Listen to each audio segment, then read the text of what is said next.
Uh, First of all, let me apologize actually for the delay. I think I made an error actually in judging how much time it will be taking, considering the fact that a lot of people are planning to go for a long weekend, considering that Friday being a holiday. But yeah, now that I'm here, so it's a great opportunity for me to actually be present in this institute, which has such a rich history. My greetings to Mr. Shamil Gupta, Dr. Sahasrabudhe, Ms. Palia, and all the dignitaries actually for giving me the opportunity to kind of share certain thoughts today.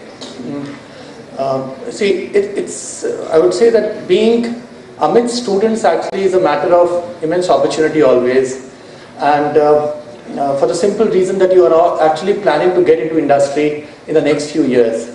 You are actually in a transition phase. On one hand, you've got your academia actually behind you, or rather you are in the middle of it, and on the other hand, you have a world which you are really not too sure of. So I wanted to essentially talk about three of the fundamental changes that I personally witnessed in my past 10 years of work experience, which I thought may be actually of value to some of you. What really happens when we move from an academia, basically a college environment, to actually a work environment? What are those changes and what do they mean for us actually? One of the fundamental change is, I would say, the fact that so far you have been reading certain textbooks, you have been learning in the classrooms, you produce certain things, and you get certain marks out of it. But the moment you actually get into the industry, you will be actually working on certain products, certain services. Those products and services are actually conjointly made by a large group of people. It may be made by a small company also for that matter, but I would say that sometimes 5,000, 10,000 people come together to create a certain service, to create a certain product, which means that the customer is keenly wanting to get quality from you, as sir also kind of reiterated. Now, in order to kind of deliver quality, the amount of sense of responsibility that it actually poses on you is much higher than what an examination or a question paper poses. Because a question paper will say, okay, you get this much marks, and that's about it. But when it actually is about a product or a service, you are basically carrying the entire brand of the organization with you. You are carrying the prestige of the entire company that you are actually representing. You become brand ambassadors actually of that company over a period of time. So now, how do you manage that kind of a change? How do you manage, what does it mean in terms of being more serious about the tasks at hand? Does it actually imply that you need to be more prepared? Is there a difference between how a company looks at you as against how you are looking at a company? For you, it might be a matter of getting a job actually after a couple of years, but a company is seeking you as a problem solver. They have a problem actually at their own premises, and they want somebody who can do justice to it. Now, do you really see yourself as a problem solver, or do you really see yourself as an employee who needs a certain salary at the end of every month, and that's about it?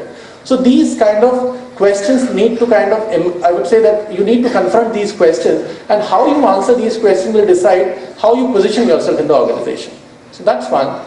The second part is that as you enter into the organization, the people within the organization are going to look at you with a certain degree of seriousness and attention. One, because you are new. There are other people who have been in the organization for n number of years, while there is a greenhorn coming actually fresh out of the college. Will that person, will that individual, will that student really deliver? ये तो अभी just college से निकला हुआ है, इसको ज़्यादा आता है. I know much more than actually anybody else for that matter. So, which means that you would really have to be much more watchful about yourself. It calls for a certain degree of self-awareness as people try to notice what kind of potential is that person bringing to the table. If I actually ask him to go and present in front of the customer, will that person be able to do certain things over there appropriately? Or will that person put the entire situation in a more, the person will actually make the problem even more graver actually for the organization. So you have to start looking at your own self as problem solvers, as individuals who are really conscious of how you are carrying yourself in the organization. What does that mean actually when you are sitting in a meeting? Is it that you can just sit over there and let somebody else talk, or do you really need to participate? It's not that nobody is observing you. You're always going to be under a magnifying glass, but not in a negative sense of the word. You are going to be under the lens, you are going to be under the radar so that you can prove yourself. And the moment you start proving yourself, you will realize that you get better responsibilities. And with better responsibilities will come better rewards. So that's the second part. And so these are the couple of things which I thought are extremely, in the interest of time, I won't get into the third one, but the more you kind of understand the transition actually from a proper academia to the work setup, you will be able to gear yourself better. And I guess a course like what is being designed by Hermitage is really well poised to kind of prepare you in that direction.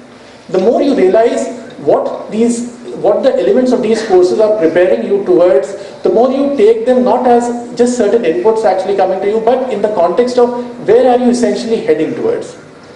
What does it mean for me to delve into that code? Because it is not part of the essential curriculum of any of the conventional engineering program. You are doing it specifically for your own well-being. So a certain degree of seriousness is really anticipated, and I guess you're already gearing up as I'm really seeing from some of the response that has really emerged from what Professor Agashi also explained. So with that, I will try to end my little talk actually over here.